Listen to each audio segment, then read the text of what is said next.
दोस्तों नमस्कार।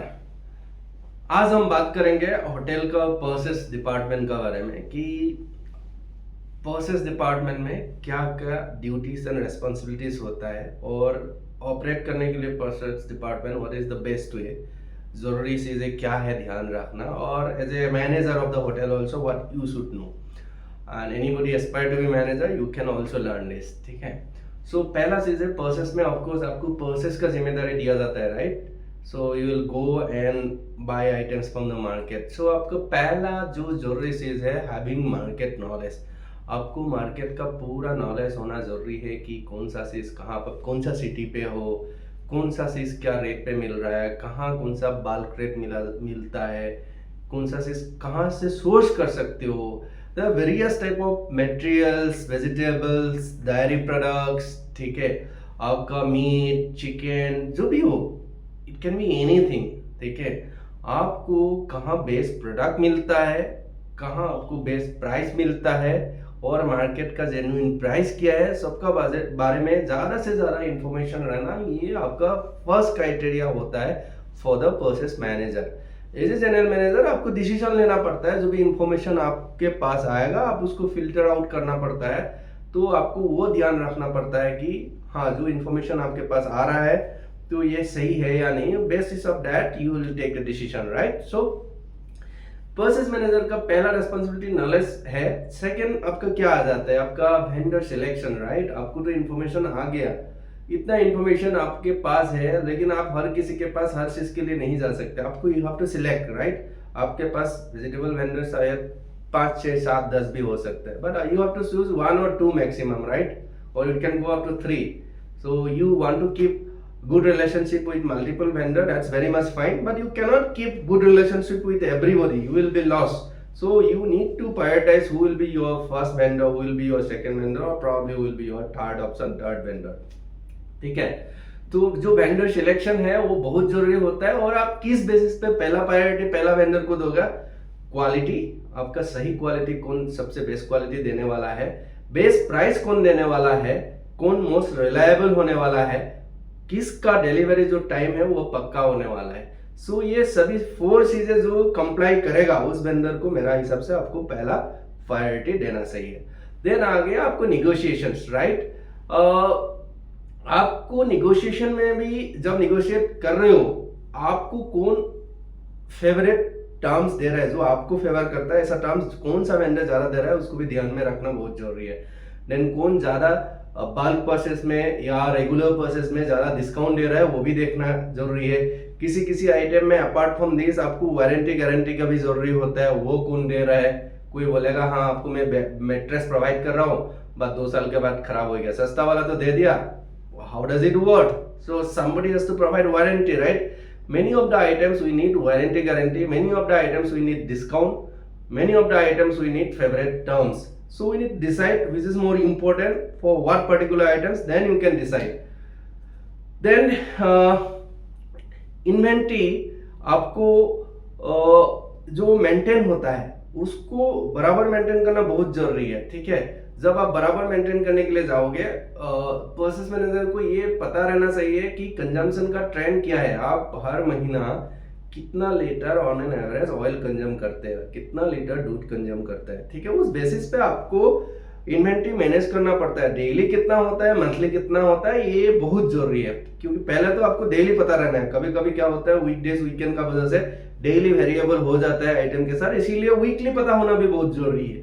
या तो मंथली पता हो गया तो एक आप जब भी ऑर्डर करोगे, किसी किसी आइटम 2 दिन में खराब हो जाता है, दूध दही से जैसे, ठीक है। कोई आइटम आपको हफ्ते भर चलता है, कोई आइटम महीना भर चलता है। सभी को मिला के ओवरऑल आपका पास का हिस्ट्री, कंजम्पशन हिस्ट्री और ओवरऑल उसका एक्सपायरी डेट सब रख के आप एक माइंड में उसका इन्वेंट्री मैनेजमेंट करना पड़ता है। आपको कभी भी ओवर स्टॉकिंग भी नहीं करना है, ज्यादा से ज्यादा आइटम मंगवा के भी नहीं रखना है, खराब हो जाएगा, रेवेन्यू लॉस हो जाएगा, एक्सपेंसेस बढ़ जाएगा। ठीक है। और कम भी नहीं करना है कि जब जरूरत है वो सामान नहीं मिले, ये क्या तो भी आपको बहुत गलत होगा, right. You will be not a good purchase manager. So you have to keep eye on all those things. To manage this, you can keep a stock keeping card, जिसमें आपको बराबर लिखा जाता है डिटेल्स। आजकल तो सॉफ्टवेयर आ गया, बहुत ही अच्छा है, अगर आप डिटेल उसमें निकाल सकते हैं तो very good. You do data analysis, उसमें भी स्टडी करना एक जीएम को या एक परचेस मैनेजर को बहुत जरूरी होता है कि पूरा इन्फॉर्म आपका माइंड में रहे कम से कम कि कितना आ रहा है, कितना जा रहा है, कितना कंजम्पशन है और कितना जरूरी है आगे जाके कितना ऑर्डर करना है, सब कुछ मिला के आप करो, ठीक है। और आपका माइंड में एक बजट बन गया जी, मेरा 60,000 का दूध आता है हर महीना, तो वो बजट आप माइंड पे लेके चलना है कि उससे ज्यादा आपको खर्चा नहीं करना है। ऑफकोर्स प्राइस बढ़ेगा तो थोड़ा बढ़ जाएगा या स्पेशल इवेंट हो गया तो थोड़ा बढ़ जाएगा, बट आपको वो जो बजट आप डिफाइन करके माइंड में रखोगे ना, उसके इन एंड अराउंड ही घूमना है। और अगर आपने इंक्रीज कर लिया तो there has to be a justified reason.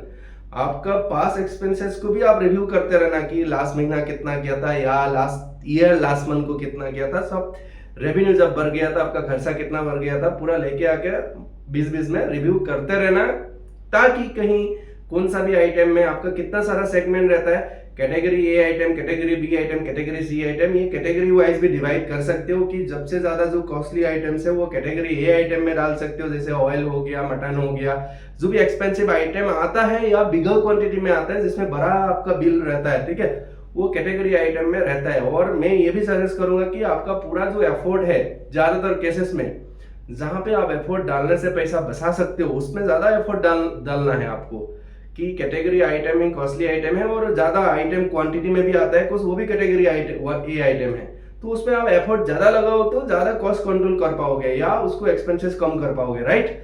तो दोनों बहुत जरूरी है, इसलिए पता लगा लो कि आपका क्वांटिटी और प्राइसिंग किस में आपको इंपॉर्टेंस है। एग्जाम्पल, आप लिकर परचेस करने के लिए जा रहे हो, आपका कंजम्पशन कौन सा ब्रांड का ज्यादा है वो ज्यादा परचेस करो, ठीक है। जो कंजम्पशन कम है उसका स्टॉक करके ज्यादा फायदा नहीं है। तो आपको ये सब गलती से भी खरीद लिया, उसको जल्दी से जल्दी निकालने का तरीका ढूंढना भी आपका जिम्मेदारी है। ज्यादातर केसेस में ये बराबर इन्वेंट्री मैनेज करना बहुत जरूरी है, कभी भी ज्यादा नहीं रखना और कभी भी कम नहीं होना। इसके लिए आपको डिसिप्लिन, नॉलेज, डेटा सब कुछ जरूरी होता है।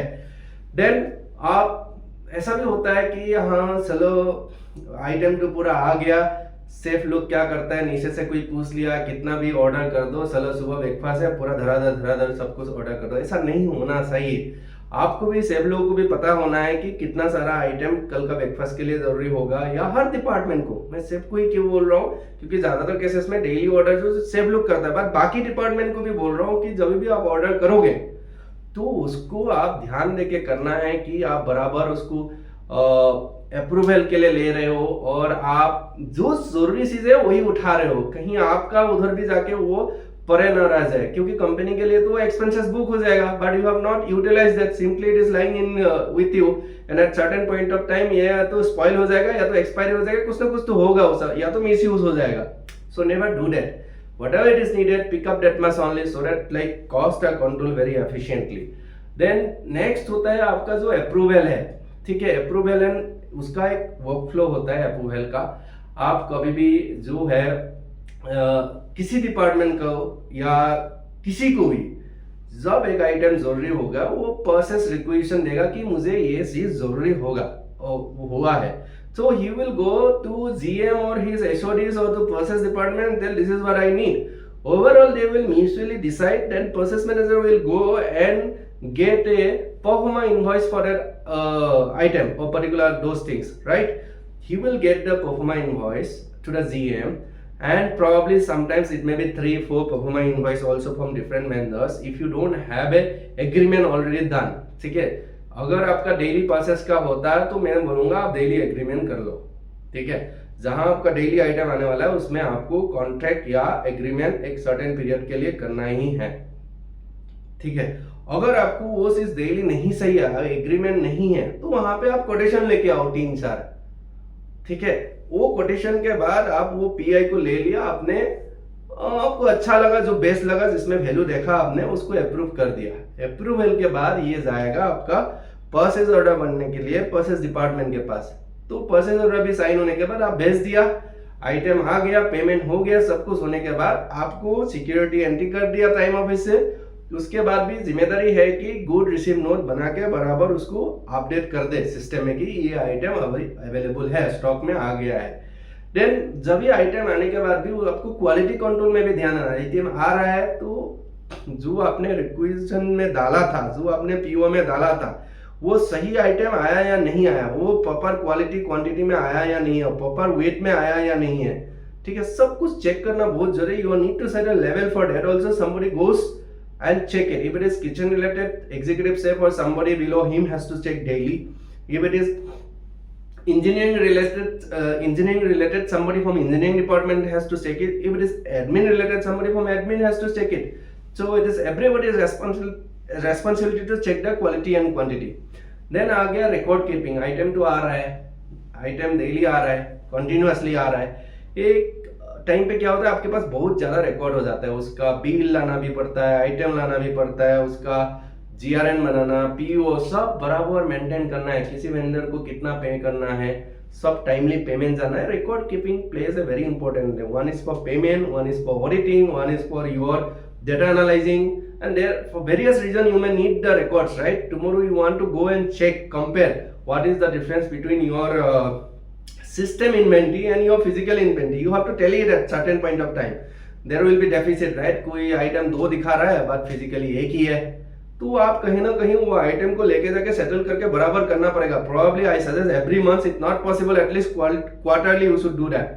ठीक है, you go check your physical inventory versus reports. You have to mitigate the discrepancy and do a settlement.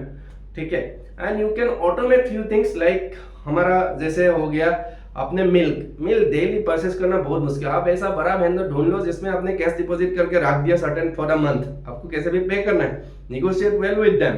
ठीक है, आप प्राइस कम कर लो, नंदिनी एग्जांपल, आप उसमें 2 लाख 3 लाख डाल के रख दो महीने का, अगर आपको 2 लाख 3 लाख का मिल्क सही होगा, एडवांस में डाल दो और डेली ऑटोमेटिक इतना ऑर्डर करना है, आप ऑटोमेटेड इतना आपका एवरेज निकाल के ऑटोमेटिक जाना ही जाना है ऑर्डर। ठीक है, फिक्स कर दो, न्यूज़पेपर हो गया ऐसा फिक्स कर दो जिसमें आपको ऑटोमेटेड हो जाएगा। सिस्टम से भी हो सकता है, मैन्युअली भी हो सकता है, but you can use the technology for giving order. ठीक है, उसके ऊपर मैं बोलूंगा आपको पीरियोडिक रिपोर्ट निकालना बहुत जरूरी है। जैसे मिनरल वाटर का कंजम्पशन हो गया, हर 15 डेज में लेना बहुत जरूरी है, और कैलकुलेट करना कि हाँ इतना स्टॉक है, इतना यूज हो गया, सब कुछ आप पीरियडिकली उसको ऑब्जर्व करो। मैं तो सजेस्ट करूंगा हर एक चीज को ऑब्जर्व करो, but just an example I have given of mineral water कि आप कितना बेवरेज में खर्चा कर रहे हो, वाटर में कितना खर्चा कर रहे हो, is it necessary, it is what are you earning that much of money. Then आपका जब फाइनली मंथ एंड रिपोर्ट बनेगा उसमें ऑफकोर्स आपको ओपनिंग बैलेंस क्लोजिंग बैलेंस सब लेके आपका जो है कॉस्ट कंट्रोल रिपोर्ट बनेगा। ठीक है, आपका सेल्स के लिए वो भी बहुत जरूरी होगा। So I suggest to maintain all the records properly. ठीक है, I think these are the basic which purchase manager should know to maintain purchase properly, as well as the admin person should know. If anything comes up into your mind you want to know, please comment below so that we can make and give details about that. Thank you so much for watching. Thank you.